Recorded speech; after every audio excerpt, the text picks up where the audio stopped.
ಧರ್ಮಸ್ಥಳ ಕೇಸ್ನಲ್ಲಿ ಬಂಧನವಾಗಿರುವಂತಹ mask man ಹಲವರಿಗೆ ಕಂಟಕ ಆಗೋ ಸಾಧ್ಯತೆ ಇದೆ. ಮಾಸ್ಕ್ ಮ್ಯಾನ್ ಚೆನ್ನೈನನ್ನ ಎಸ್ಐಟಿ ಮತ್ತಷ್ಟು ವಿಚಾರಣೆಗೆ ಒಳಪಡಿಸಲಿದೆ. ಈ ವೇಳೆ ಷಡ್ಯಂತ್ರದ ಹಿಂದಿರುವ ಮತ್ತಷ್ಟು ಜನರ ಬಗ್ಗೆ ಬುರುಡೆ ಚೆನ್ನಯ್ಯ ಬಾಯ್ಬಿಡೋ ಸಾಧ್ಯತೆ ಇದೆ. ಮಹೇಶ್ ಶೆಟ್ಟಿ ತಿವಾರೋಡಿ, ಗಿರೀಶ್ ಮಟ್ಟಣ್ಣನವರ್ ಜಯಂತ್ಗೂ ಎಸ್ಐಟಿ ನೋಟಿಸ್ ಜಾರಿಗೊಳಿಸೋ ಸಾಧ್ಯತೆ ಇದೆ. ವಿಚಾರಣೆಗೆ ಹಾಜರಾಗುವಂತೆ ಸೂಚನೆ ಕೊಡೋ ಸಂಭವ ಇದ್ದು, ಮಾಸ್ಕ್ ಮ್ಯಾನ್ ಜೊತೆ ಇರೋರು ನಾವೇ ಅಂತ ಈ ಹಿಂದೆ ಮಟ್ಟಣ್ಣನವರ್ ಹೇಳಿದ್ರು. ಯೂಟ್ಯೂಬರ್ ವಿರುದ್ಧ ಧರ್ಮಸ್ಥಳದ ಬಗ್ಗೆ ಅಪಪ್ರಚಾರ ಆರೋಪ ಅಷ್ಟೇ ಅಲ್ಲ, ಮತ್ತೂ 2 ಕೇಸ್ ಇದೆ. ಎಐ ವಿಡಿಯೋ, ಖಾಸಗಿ ವಾಹಿನಿ ವರದಿಗಾರನ ಮೇಲೆ ಹಲ್ಲೆ ಕೇಸ್ಗಳು ಈತನ ಮೇಲಿದೆ. ಉಜಿರೆ ಖಾಸಗಿ ಆಸ್ಪತ್ರೆ ಬಳಿ ಗಲಾಟೆ ಸಂಬಂಧ ಧರ್ಮಸ್ಥಳ ಪೊಲೀಸರು ಸ್ವಯಂ ಪ್ರೇರಿತ ಕೇಸ್ ದಾಖಲಿಸಿಕೊಂಡಿದ್ದರು. ಧರ್ಮಸ್ಥಳ ಗ್ರಾಮದಲ್ಲಿ 100 ಶವಗಳನ್ನು ಹೂತಿದ್ದೆ ಅಂತ ಆರೋಪಿಸಿದ್ದ ಮಾಸ್ಕ್ ಮ್ಯಾನ್ ಚೆನ್ನಯ್ಯಗೆ ಲುಂಗಿ ತೆಗೆಸಿ ಪ್ಯಾಂಟ್ ಕೊಡಲಾಗಿದೆ. ಸದಾ ಲುಂಗಿಯಲ್ಲಿರ್ತಿದ್ದ ಚೆನ್ನಯ್ಯ ಅಪರೂಪಕ್ಕೆ ಪ್ಯಾಂಟ್ ಹಾಕ್ತಾ ಇದ್ದ. ಆದ್ರೀಗ ಲುಂಗಿ ಬದಲು ಪ್ಯಾಂಟ್ನಲ್ಲಿಯೇ ಇರಲು ಎಸ್ಐಟಿ ಅಧಿಕಾರಿಗಳು ಸೂಚಿಸಿದ್ದಾರೆ. ಮಾಸ್ಕ್ ಮ್ಯಾನ್ ಚೆನ್ನಯ್ಯ ಮಾಂಸಾಹಾರ ಪ್ರಿಯನಾಗಿದ್ದಾನೆ. ಹೀಗಾಗಿ ಎಸ್ಐಟಿ ಪೊಲೀಸರು ಚೆನ್ನಯ್ಯನಿಗೆ ನಾನ್ ವೆಜ್ ವ್ಯವಸ್ಥೆಯನ್ನ ಮಾಡಿದ್ದಾರೆ. ಆರೋಪಿಯನ್ನ ಎಸ್ಐಟಿ ಪೊಲೀಸ್ ಠಾಣೆಗೆ ಒಂದು ಕೊಠಡಿಯಲ್ಲಿ ಇರಿಸಲಾಗಿದ್ದು, ಚಾಪೆ ಹಾಸಿಗೆ ದಿಂಬು ಕೊಡಲಾಗಿದೆ. ಸಾಮಾಜಿಕ ಹೋರಾಟಗಾರ ಗಿರೀಶ್ ಮಟ್ಟಣ್ಣನವರ್ ರೌಡಿ ಶೀಟರ್ನನ್ನ ಮಾನವ ಹಕ್ಕು ಆಫೀಸರ್ ಎಂದು ಪರಿಚಯಿಸಿರುವುದು ಬೆಳಕಿಗೆ ಬಂದಿದೆ. ಹುಬ್ಬಳ್ಳಿಯಲ್ಲಿ ಕುಖ್ಯಾತ ರೌಡಿ ಶೀಟರ್ ಮದನ್ ಬುಗಡಿ ಮೇಲೆ ಕೊಲೆಯತ್ನ, ದರೋಡೆ ಸೇರಿ ವಿವಿಧ ಪ್ರಕರಣಗಳಿದ್ವು. ಧರ್ಮಸ್ಥಳ ಮೇಲಿನ ಷಡ್ಯಂತ್ರದ ಹಿಂದಿರುವ ವ್ಯಕ್ತಿಗಳ ವಿರುದ್ಧ ಕ್ರಮಕ್ಕಾಗ್ರಹಿಸಿ ಬೆಂಗಳೂರಿನಲ್ಲಿ ಧರ್ಮಸ್ಥಳ ಚಲೋ ಕೈಗೊಳ್ಳಲಾಗಿದೆ.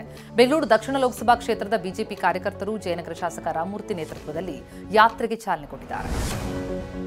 ಮೈಸೂರಿನಲ್ಲೂ ಮಾಜಿ ಸಚಿವ ಸಾರಾ ಮಹೇಶ್ ನೇತೃತ್ವದಲ್ಲಿ ಕಾರುಗಳ ಮೂಲಕ ಧರ್ಮಸ್ಥಳ ಜಾಥಾ ಕೈಗೊಳ್ಳಲಾಯಿತು. ಜಾಥಾ ಧರ್ಮಸ್ಥಳ ತಲುಪಿದ ಬಳಿಕ ಕಾರ್ಯಕರ್ತರು, ನಾಯಕರು ಮಂಜುನಾಥನ ದರ್ಶನ ಪಡೆಯಲಿದ್ದಾರೆ.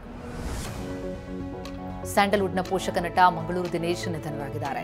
ಉಡುಪಿ ಜಿಲ್ಲೆ ಕುಂದಾಪುರದ ಮನೆಯಲ್ಲಿ ಬೆಳಗಿನ ಜಾವ ಮಂಗಳೂರು ದಿನೇಶ್ ವಿಧಿವಶರಾದರು. ಕಾಂತಾರ ಚಿತ್ರದ ಶೂಟಿಂಗ್ ಸಂದರ್ಭದಲ್ಲಿ ಅವರಿಗೆ ಪಾರ್ಶ್ವವಾಯುವಾಗಿತ್ತು. ಅಂಕದಕಟ್ಟೆ ಸರ್ಜನ್ ಆಸ್ಪತ್ರೆಯಲ್ಲಿ ಚಿಕಿತ್ಸೆ ಪಡಿತಾ ಇದ್ರು. ಆದರೆ ಚಿಕಿತ್ಸೆ ಫಲಕಾರಿಯಾಗದೆ ವಿಧಿವಶರಾಗಿದ್ದಾರೆ.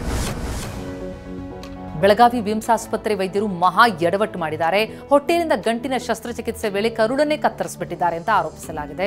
ವೈದ್ಯರ ಎಡವಟ್ಟಿನಿಂದ 22 ವರ್ಷದ ಮಹೇಶ್ ಮಾದರ್ ಎಂಬ ಯುವಕ ಸಾವು ಬದುಕಿನ ನಡುವೆ ಹೋರಾಟ ಮಾಡ್ತಿದ್ದಾನೆ.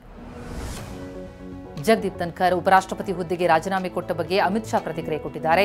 ಎನ್ಐಎ ಸಂದರ್ಶನದಲ್ಲಿ ಅಮಿತ್ ಶಾ ಮಾತನಾಡಿದ್ರು. ಅವರು ಆರೋಗ್ಯದ ಸಮಸ್ಯೆಯಿಂದ ರಾಜೀನಾಮೆ ಕೊಟ್ಟಿದ್ದಾರೆ. ಅದರಲ್ಲಿ ತಪ್ಪು ಹುಡುಕಲು ಯತ್ನಿಸಬಾರದು ಎಂದಿದ್ದಾರೆ.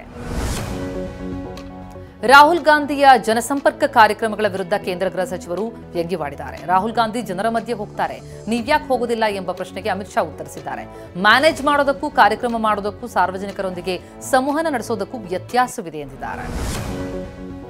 ಸಂವಿಧಾನದ 130ನೇ ತಿದ್ದುಪಡಿ ಮಸೂದೆ ಅಂಗೀಕಾರ ಆಗುವುದಾಗಿ ಕೇಂದ್ರ ಗೃಹ ಸಚಿವ ಅಮಿತ್ ಶಾ ವಿಶ್ವಾಸವನ್ನು ವ್ಯಕ್ತಪಡಿಸಿದ್ದಾರೆ. ಕಾಂಗ್ರೆಸ್ ಮತ್ತು ವಿರೋಧ ಪಕ್ಷದಲ್ಲಿರುವ ಹಲವರು ನೈತಿಕ ನೆಲೆಗಟ್ಟನ್ನು ಬೆಂಬಲಿಸುವ ವಿಶ್ವಾಸ ಇದೆ ಎಂದಿದ್ದಾರೆ.